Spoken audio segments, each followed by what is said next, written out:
여러분들 안녕하세요. 사회 두 번째 시간이에요. 녹화하다가 녹화가 실패했습니다. 두 번째 녹화예요. 더 수업을 잘하도록 할게요.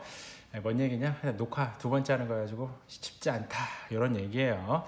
사회 교과서의 컨셉은 뭐냐면은 교과서를 같이 읽어보는 거예요. 치열하게 적극적으로 어떤 도구를 활용해서 펜을 가지고 교과서를 읽는다. 어떤 도구를 활용해서 노트를 가지고 교과서를 읽는다. 어떻게? 책에다 동그라미도 치고 줄도 치고 메모를 한 다음에 그 메모한 것들을 마인드맵으로 만들어서 정리를 해본다 라는 거죠. 이게 뭔 내용이냐? 사회교과는 쉽지는 않아요. 우리가 우선 사회교과 내용 전 시간에 배웠던 것들 우선 정리를 한번 해볼게요. 오늘 수업은 한 25분 정도만 할게요. 저번에 40분 했더니 너무 힘들다라는 의견이 있었어요. 그리고 펜도 검정색만 쓸게요. 여러 가지 색깔 펜을 썼더니 딱딱딱딱딱 거리는 소리가 귀에 거슬린다라는 의견이 있어가지고 오늘은 검정색 펜만 쓸게요. 여러분은 색펜 쓰셔도 됩니다. 저는 검정색 펜만 쓸게요. 자, 첫 번째 페이지 저번에 기억나나요? 무역 기억나나요? 무역. 근데 오늘은 하나가 추가됐어요. 무역 아래다가 써볼게요. 자본주의라고 써주세요. 자, 씁시다. 책에 써야 돼요. 가만히 있으면 공부가 되는 게 아니에요. 공부는 치열하게 적극적으로 해야 됩니다. 그 반대가 되면 졸릴 뿐이에요. 눈은 떴으나 뇌는 멈춰있게 되는 겁니다. 자본주의 썼나요? 우리나라의 근간을 이루는 게 이 자본주의가 하나가 있겠고요. 선거, 국회의사당이 표현하는 건 뭐예요? 민주주의가 있겠어요. 우리나라는 자본주의하고 민주주의가 뿌리인 나라예요. 이 두 가지가 우리나라를 설명하는 두 가지 개념입니다. 자본주의 국가, 민주주의 국가라고 할 수 있습니다. 자, 전 시간에 배웠던 거 우리 리뷰 빨리 한번 해볼게요. 뭘 펴야 될까요? 노트 한번 펴봅시다. 여러분 노트도 피고 선생님 노트도 필게요. 자, 준비됐나요? 자, 전 시간에 배웠던 거. 자, 민주주의. 우리가 민주주의를 배울 거예요. 민주주의가 뭐냐? 시민이 있어야 되는 거죠. 민주주의를 실천하는 주체 시민이 있는 겁니다. 민주주의를 어디에서 실천해? 정치에서 실현하는 거예요. 정치에서 실현하도록 국가기관들이 도와주는 겁니다. 민주주의에서 민주적 의사결정 원리가 있어야지만 사람들끼리 싸웠을 때 싸움이 크게 나지 않고 민주적으로 평화적으로 해결할 수가 있겠죠. 그런 다음에 민주주의하고 또 우리나라의 또 다른 우리나라를 설명하는 자본주의에 대한 설명, 경제성장 과정, 정말 신화 같은 이야기, 정말 기적 같은 이야기 배워볼 거예요. 근데 우리나라는 특이하게 내수 시장이 아니고 무역을 통해서 발달한 나라예요. 그래서 경제 교류에 대한 것도 배우게 될 거예요. 사회 교과서 6학년 과정을 다 배우고 나면은 신문에서 사회면, 경제면, 그리고 세계면 이런 것들을 읽을 수 있게 됩니다. 대단하지 않습니까? 그냥 한번 사회 교과서 믿고 한번 치열하게 적극적으로 한번 읽어봤으면 좋겠어요. 자, 그 다음은 우리가 정치에 대해서 썼어요. 우리나라 정치는 무슨 주의? 민주주의. 선거를 기반으로 하죠. 선거는 누가 할까요? 시민들이 합니다. 시민들이 정치 참여 활동하는 방법 중에 하나가 선거인데 오늘 배우는 건 선거 말고 다른 거 시위에 대한 걸 배울 거예요. 그리고 이런 발전 과정이 있었습니다. 선거 그냥 공짜로 되는 게 아니었어요. 그걸 방해하는 사람들이 있었습니다. 나쁜 사람들이 있었다라는 얘기죠. 자, 그리고 정치, 민주주의가 일상생활에서 발현되는 올바른 태도, 그러니까 민주적 의사 결정 원리가 이 올바른 태도겠죠. 그런 일상생활에서 민주적 의사 결정 원리를 실현하기 위해서 도와주는 국가기관이 있겠죠. 그리고 민주주의의 원리는 자유와 평등이라고 할 수 있어요. 자유와 평등인데 이게 권리이기도 합니다. 이것들을 지키고 발전시키기 위해서 우리가 정치가 있는 거다라고 보면 되겠어요. 그냥 맨날 이런 식으로 정리를 한 1분에서 2분 정도 하면 여러분이 학교에 왔을 때 수업 시간 10분을 굉장히 잘 활용할 수 있게 되겠어요. 자, 그 다음으로는 우리가 교과서를 쭉 볼 건데 전 시간에 배웠던 그림만 국회 의사당이죠. 이분들 다 우리가 어떻게 뽑았어요?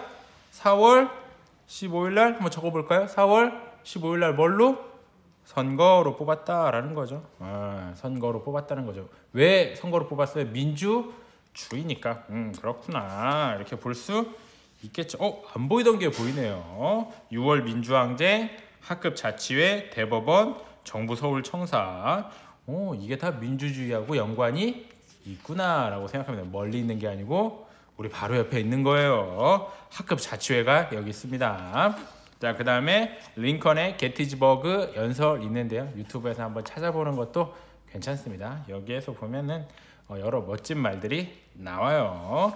자, 그 다음 보겠습니다. 오늘은 10페이지부터 15페이지까지인데 과제는 노트만 제출하면 돼요. 여기 쓰는 거는 과제로 제출하진 않을 거예요. 등교 계약을 했을 때 이 부분을 쓸 거예요. 오늘은 뭐만 한다? 노트 과제만 제출하면 된다. 자, 우리 볼게요.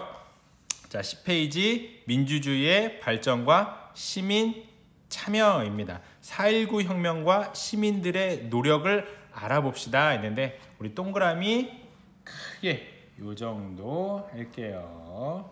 지금 혁명, 시민들의 노력이라고 있어요. 혁명이란 단어 어렵죠? 혁명은 국가의 기초나 제도 등이 완전히 새롭게 바뀌는 것. 뭔 얘기야? 잘 알아듣기 어렵죠? 자, 우리나라의 기초는 두 가지예요. 뭐였죠? 민주주의하고 자본주의. 이 두 개가 완전히 새롭게 바뀌는 것. 근데 좋게 바뀌면 발전이고요. 나쁘게 바뀌면 퇴보겠죠. 자, 우리나라는 잘 됐기 때문에 4.19 혁명이라고 부를 수 있는 게 좋게 바뀐 거예요. 자, 소영이는 아버지와 함께 국립 4.19 민주묘지에 있는 기념관에서 4.19 혁명과 관련된 전시물을 관람했대요. 4.19 혁명 동그라미 쳐봅시다. 4.19 혁명 동그라미가 안 좋네요. 여러분은 잘 쳐주시기 바래요. 관련된 전시물을 관람했다. 아버지께서는 민주주의를 지키려고 희생하신 분들께 뭐를 지킨대요? 민주주의. 희생하신 분들께 감사하는 마음을 가져야 한다고 말씀하셨다. 우리 희생도 한번 동그라미 쳐봅시다. 희생. 희생은 뭐냐면은 딴 사람을 위해서 나의 모든 것을 바치는 거겠죠. 무언가를 사랑할 때 발휘할 수 있는 감정인데 이분들은 뭐를 사랑한 거죠? 민주주의 그리고 대한민국을 사랑했기 때문에 희생하신 거예요. 대한민국의 민주주의를 사랑해서 희생하셨다. 그게 뭐다? 4.19 혁명이다. 이렇게 이해해도 될 것 같아요. 자, 소영이는 4.19 혁명의 과정에서 시민들이 어떤 노력을 할 거예요? 여기 어떤 단어가 되게 중요해? 시민이라는 단어가 되게 중요하겠죠. 그것이 우리나라의 민주주의 발전에 어떤 영향을 주었는지 궁금해졌다라고 했어요. 여기까지 썼으면 메모해야 됩니다. 자, 센터를 잡을게요. 여러분들 센터를 잡는데 어떻게 잡을 거냐면 선생님도 이렇게 놓고 쓸게요. 이제 이렇게 놓고 쓰는데 센터 잡을게요. 자, 4.19 혁명과 시민들의 노력이 센터입니다. 이게 센터예요. 왜? 이거를 우리가 배우는 거죠, 이번 시간에. 그러기 위해서 그냥 쓰는 거예요. 4.19 혁명과 시민들의 노력, 뭐를 지키려고 했어요? 주의를 지키려고 했구나. 여기 4.19 혁명은 여기 있으니까 또 쓸 필요는 없을 것 같아요. 그리고 희생이라는 것도 쓸게요. 누가 희생했는지 이제 봐야겠죠. 누가 민주주의를 사랑해서 희생하게 된 건지, 희생하는 방법은 과연 무엇이었는지 한번 배워봅시다. 자, 11페이지. 그림도 중요합니다. 그림 볼게요. 우리나라의 정치 발전에서 사전에 투표된 투표용지들, 뭔 얘기인지 좀 이따 보면 알게 돼요. 시위에 참여한 학생들, 시위, 그리고 학생, 그리고 승리의 환호성. 이거는 뭐 승리했다라는 거죠. 혁명에 승리해가지고 완전히 새롭게 바뀌었겠죠. 뭐가 바뀌었을까요? 여러분? 그렇죠. 민주주의가 새롭게 바뀌었겠죠. 그래서 여기다 좀 더 써야 될 것 같아요. 이번 페이지에 대해서 민주주의, 희생, 그리고 시위, 그리고 학생 이렇게 할 수 있겠어요. 자, 우리 그 다음 볼게요. 11페이지. 우리나라의 첫 번째 대통령이었던 이승만 대통령. 헌법을 바꿔가면 뭐를 바꿔요? 헌법을 바꿔야지만 헌법을 바꿔가며 계속 대통령이 되어 독재 정치를 하려고 했대요. 뭐를 바꾸면 독재 정치를 할 수 있어요? 헌법. 대통령이 뭐를 바꾸면 헌법을 바꾸면 독재 정치를 할 수 있어요. 그래서 지금은 헌법을 바꾸려면 바뀌었어. 대통령이 바꾸는 게 아니고 누가 바꿔요? 국민 투표를 통해서 바꿉니다. 혁명.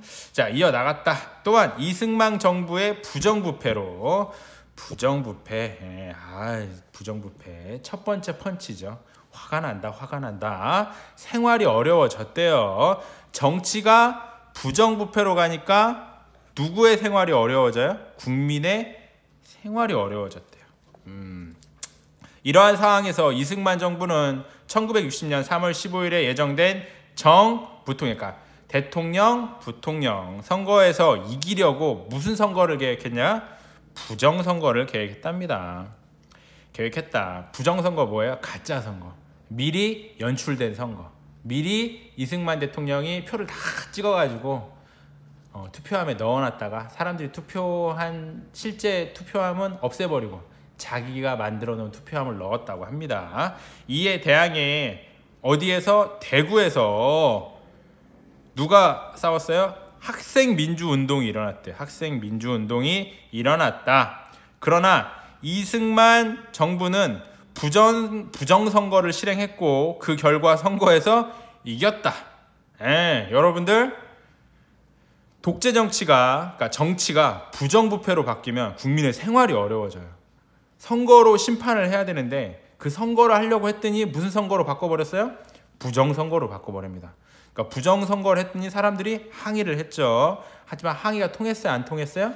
안 통했죠. 민주운동이 통하지 않았어요. 자, 여러 가지 방법으로 실행된 3.15 부정선거. 선거에서 유권자들에게 돈이나 물건을 주는 것은 옳지 않다. 이게 두 가지를 줬다는 거죠.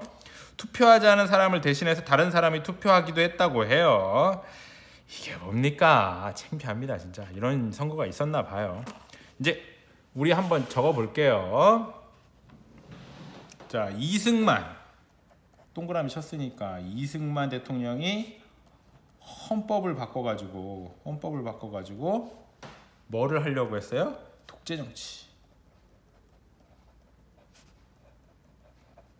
이 독재 정치는 뭐예요? 부정부패죠. 부정부패. 그랬더니 국민들의 생활이 어려워지겠죠. 그래서 대구에서 학생 민주 운동이 일어났다고 합니다. 네, 좀 이따 이거 되게 어렵고 막 어지럽게 연결되겠네요. 자, 우리 그 다음 볼게요. 그 다음 보겠습니다. 자, 시민들은 부정한 방법으로 선출된 부정한 방법, 부정선거, 3.15 부정선거, 이승만 정부의 잘못을 바로잡으려고 뭐에 참여했다? 시위. 이거 중요합니다. 시위에 참여했다. 마산에서는 시위에 참여한 마산에서 시위에 참여한 많은 시민 그리고 많은 학생들이 경찰의 폭력적인 진압으로 죽거나 다치는 일이 일어났다. 죽거나 다쳤어요. 그게 뭐예요? 희생이겠죠. 특히 이 시위에 참여했다가 실종된 고등학생 김주열 희생한 거죠. 마산 앞바다에서 죽은 채로 발견되자 시민들과 학생들의 시위는 더욱 확산되었다. 자, 사진으로 보는 4.19 혁명이래요. 3.15 부정선거를 앞두고 이승만 정부의 부정부패에 대항해 대구에서 학생들의 시위가 일어났다. 아까 했죠? 대구. 그리고 동그라미 칩시다. 시위. 누가 했어요? 학생. 그 다음은 마산에서 마산에서 또 시위가 일어났어요. 그 다음에 김주열 학생이 죽은 거예요. 희생한 거죠. 그걸 보고 나서 4월 19일은 전국에서 4월 19일 전국에서 많은 시민과 학생들이 시위에 참여했다. 이렇게 할 수 있어요. 자, 12페이지. 친구를 잃은 형 누나들의 마음이 정말 아팠을 것 같아요. 자, 여선생님이네요. 그래요. 학생들뿐만 아니라 시민들 모두 김주열 학생의 죽음을 안타까워했어요. 그리고 잘못된 정치를 바로잡으려고 시위와 같은 방법으로 자신들의 생각을 표현해야 한다고 생각했어요. 자, 시위는 뭐예요? 자신들의 생각을 표현하는 것이다 라고 보면 되겠어요. 민주적인 방법으로 자신들의 생각을 표현하는 방법 뭐예요? 시위. 근데 좀 세죠? 네, 셉니다. 자, 이제 적어볼게요. 시위는 여기 있으니까 적지 않고, 이번에는 마산, 그 다음에 시민 여기 있고 학생도 여기 있고 경찰의 폭력적인 진압으로 죽거나 다치는 거, 이거 뭐예요? 희생 여기 있네요. 그랬더니 김주열 학생이 부산에서 죽습니다. 시위를 하다가. 그래가지고 3.15 부정선거 대구 학생 시위, 마산 시위. 4월 19일에는 시위가 어디로 확산돼요? 전국으로 확산됐다. 이렇게 보면 되겠습니다. 자, 이것들은 다 뭐예요? 자신들의 생각을 표현하는 일이에요. 시위는 민주적으로. 자, 우리 그 다음 또 넘겨볼게요. 자, 마산에서 일어난 시위는 각계각층의 시민이 참여하는 전국 시위로 확대되었대요. 전국 시위. 4월 19일 전국은 3.15 부정선거는 불법 선거이다. 정부는 마산 사건을 책임져라 등의 구호로 가득했대요. 근데 이게 진짜 대단한 게 뭐냐면, 뭐 경찰이 그 당시 뭐를 들고 있었냐? 총을 들고 있었다고 해요. 경찰이 그 당시 뭐를 들고 있었냐? 곤봉을 들고 있었는데 진짜로 굉장히 위험하게 진압한 걸로 유명했다고 합니다. 목숨을 걸어야 되는 상황인 거죠. 이렇게 막 구호를 외치면서 전진할 수 있었다는 게 참 대단하죠. 시민들과 학생들은 이승만 정부의 독재와 3.15 부정선거로 짓밟힌 부정선거, 민주주의를 바로 세우고자 거리로 나섰다. 그러니까 거리로 나선 게 뭐예요? 희생한 거예요. 희생해가지고 뭐를 완전히 새롭게 바꾼 거죠? 민주주의를 새롭게 바꾼 거예요. 뭐를 통해서? 4.19 혁명을 통해서. 4.19 혁명이 된 과정은 뭐예요? 3월 대구에서 먼저 됐고요. 그 다음에 마산에서 됐고요. 근데 마산에서 김주열 학생이 죽습니다. 그러다 보니까 전국으로 확산됐어요. 전국으로 확산된 것도 볼까요? 이번엔 대학 교수들이 시위에 참여했고요. 그런 대학 교수들까지 참여하니까 드디어 이승만 대통령이 자리에서 물러났다고 해요. 이승만 대통령이 추구했던 정치는 민주주의가 아니고 무슨 정치예요? 독재 정치입니다. 첫 번째 독재자를 물리친 나라죠. 뭐를 통해서? 시위. 어떤 시위? 4.19 혁명입니다. 이승만 대통령이 의미하는 건 독재 정치겠죠. 시민들은 질서를 지키면서, 질서 중요하죠. 사회 혼란을 바로잡으려고 노력했다라고 돼 있어요. 자, 이승만 정부는 시위를 무력으로 진압했고 그 과정에서 많은 시민과 학생들이 다치거나 죽었다. 다치거나 죽었다 뭐죠? 그러니까 희생했다라는 얘기죠. 시위가 더욱 거세지자 이승만은 국민들의 요구를 더 이상 무시할 수 없었다. 결국 이승만은 대통령 자리에서 물러났고 3.15 부정선거는 무효가 되었다. 이후 국민들은 올바른 민주주의 사회를 만들려고 노력했다. 자, 그 결과 재선거가 실시되었고 새로운 정부가 수립됐다. 새로운 정부에 통보를 쳐야 될까요? 이 새로운 정부가 추구하는 건 뭐예요? 민주주의겠죠. 그렇기 때문에 4.19 혁명이라고 하는 겁니다. 왜냐하면 우리나라의 제도를 완전히 새롭게 만들었기 때문에 4.19 혁명이라고 할 수 있겠죠. 한번 적을 거 적어볼게요. 전국 시위 이미 적어져 있기 때문에 적을 필요가 없고, 그 다음에는 부정선거도 있고 독재도 있고 민주주의도 있네요. 그 다음에 새로운 정부까지 적어봅시다. 새로운, 오늘 적을 게 좀 많긴 하네요. 질서 적어보자. 질서.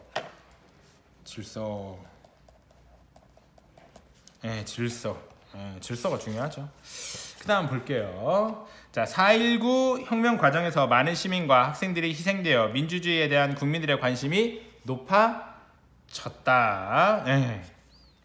이 4.19 혁명의 의의는 뭐예요? 민주주의 정부를 세웠다. 이것뿐만 아니라 민주주의에 대한 국민들의 관심이 높아진 거예요. 그러니까 민주주의에 대한 사랑이 높아진 거예요. 민주주의에 대한 관심이 높아지니까, 사랑이 높아지니까 또 독재자가 나오면 국민들은 또 뭐 할 거예요? 희생한다. 뭐를 통해서? 시위를 통해서. 그렇게 할 수도 있다라는 거죠. 자, 4.19 혁명을 계기로 민주적인 절차와 과정을 무시하고 들어선 정권은 민주적인 절차와 과정, 이거 뭘까요? 민주적인 절차와 과정, 이거 뭘까요? 선거겠죠. 선거. 요거 선거 써봅시다. 선거. 선거. 국민 스스로 바로잡아야 한다는 교훈을 얻게 됐다. 국민 스스로 한번 동그라미 쳐봅시다. 국민, 시민이 이렇게 무섭습니다. 자, 초등학생들이에요. 초등학생들. 시위에 참여한 초등학생들 이렇게 많습니다. 이 사람들 뭐를 건 거예요? 죽거나 다치거나 할 수 있었어요. 희생한 겁니다. 대단하죠? 맨 앞에 쓰는 거 진짜 위험한 거예요. 그래도 했다라는 거죠. 6학년이지 않았을까 생각해요. 왜냐하면 초등학생인데 설마 여기 뭐 저학년이 있겠어요? 6학년 될 거라고 생각은 해요. 대단합니다. 선생님도 쉽지 않을 것 같은데. 4.19 혁명 당시에는 중고등학생과 대학생은 물론 초등학생도 시위에 참여했다. 왜냐하면 나의 권리를 빼앗아 갔으니까. 내가 민주주의 사랑하는데 민주주의를 바로 잡아야 되니까. 독재 정치를 하면 부정부패가 발생하고, 부정부패가 발생하면 내 생활이 어려워지니까 그것을 바로잡는 선거를 해야 되는데, 또 이것도 막 부정 선거로 막 만들어버리고 하니까 엄청 화가 나서 혁명하는 시위를 한 거죠. 말이 되게 어렵네요. 자, 특히 수송 국민학교, 이 당시 국민학교에 전학생 어린이는 시위 현장에서 경찰이 쏜 총에 맞아 목숨을 잃었대요. 희생했다는 거죠. 이 사건으로 수송 국민학교 학생들은 거리로 나가 부모 형제들에게 총불을 대지 말라라고 외치며 시위를 했다. 또 시위한 거죠. 학생 이름 한번 동그라미 쳐볼까요? 어떤 학생인가요? 전한승 어린이래요. 전한승 어린이. 어린이군요. 만 13세 이하니까. 여러분도 어린이입니다. 아직 청소년 전이에요. 부패한 정권에 맞선 초등학생들에게 용기를 얻은 시민들이 함께 시위에 참여했다. 대단하죠? 학생들 대단합니다. 요거는 다음에 하는 걸로 할게요. 우린 역사를 배우는 그런 게 있기 때문에. 여기도 중요한 거 적어볼까요? 민주주의에 대한 국민들의 관심. 민주주의에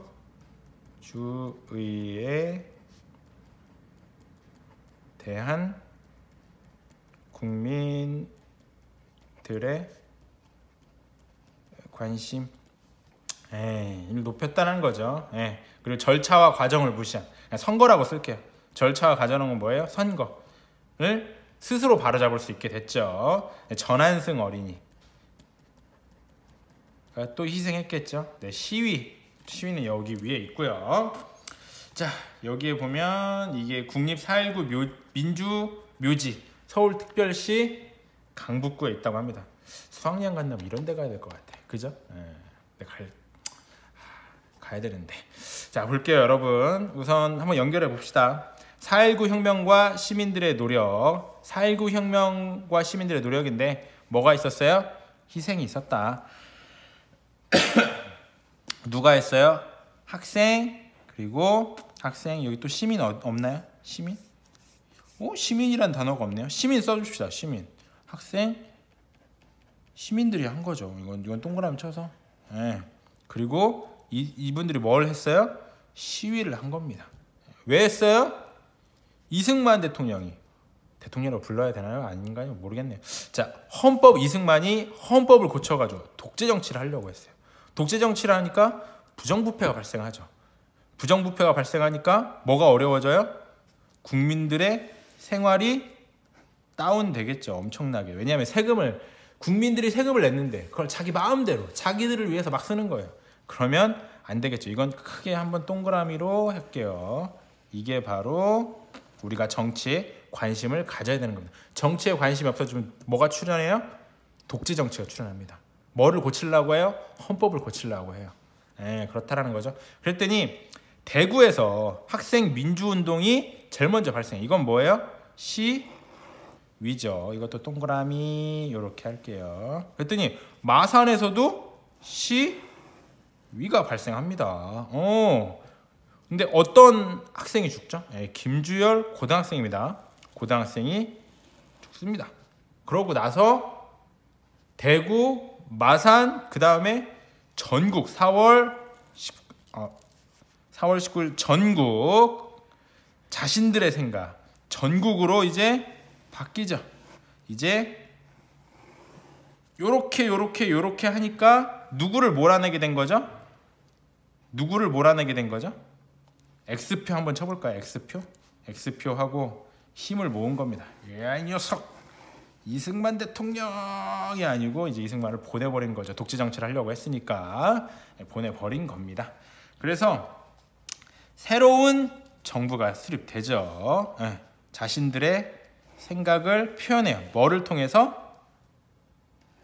시위를 통해서 표현한다라고 할 수 있겠어요. 점점 아래로 내려가는데 이게 다 안 들어가나? 그래가지고 우리가 4.19 혁명을 하고 나서 새로운 정부가 들어옵니다. 그리고 질서도 다시 세우고요. 그리고 민주주의 이 새로운 정부 그리고 4.19 혁명은 민주주의에 대한 국민들의 관심을 높였어요. 4.19 혁명은. 그리고 4.19 혁명에서 또 새로운 정부는 뭐를 통해서 만들어졌죠? 거를 통해서 만들어지고 그리고 전한승 어린이도 희생하게 되네요. 희생. 김주열 학생도 희생하게 됩니다. 이 모든 것들은 왜 이렇게 된 거예요? 왜? 민주주의를 사랑하기 때문에 그런 거죠. 사랑하는 것만큼 우리가 중요하다라는 거죠. 왜? 우리 생활과 밀접하게 연결돼 있어요. 민주주의는 우리 생활과 밀접하게 연결돼 있어요. 왜냐하면 우리가 낸 세금을 어떻게 쓸 거냐 했을 때 우리의 의견이 반영되냐 안 되냐, 그게 민주주의예요. 내 마음대로 할래? 뭐예요? 독재 정치예요. 독재 정치하면 뭐가 발생해요? 부정부패가 발생해요. 민주주의라고 해서 독재 정치가 부정부패가 아예 없을 수는 없어요. 근데 민주주의는 시민들이 자신들의 생각으로 이것들을 없애버릴 수 있어요. 부정부패를. 뭐를 통해서? 선거를 통해서. 뭐를 통해서? 시위를 통해서. 시위. 근데 시위는 희생이 필요해요. 막 깜빵도 가게 되고, 왜냐하면 법을 어기는 게 될 수도 있기 때문에. 그래서 오늘 배운 내용은 이렇습니다. 요거 좀 많다면 많은데 이게 복잡할 수 있어요. 근데 선으로 이으면서 오늘 공부 뭐 했나 한번 복습해 보는 겁니다. 교과서 읽고 나서 동그라미 친 거를 메모를 하고 메모를 한 걸 줄로 연결하면서 오늘 배운 거를 주저주저리 이야기하는 거예요. 그러면 이런 것도 가능하겠죠. 저희 부모님께 4.19 혁명과 시민들의 노력에 대해서 한번 설명해 보는 것도, 요거 설명하는데 한 10분 정도 걸리는데 10분 아니고 한 5분 정도 걸릴 수도 있습니다. 밥 먹으면서 한번 이런 대화, 이런 지적인 대화 한번 추천드려요. 오늘 원래 25분 안에 끊으려고 했는데 30분 걸렸네. 미안해요. 끝! 남은 10분은 과제 제출하는 시간으로 쓰시면 되겠어요. 네, 수고하셨습니다.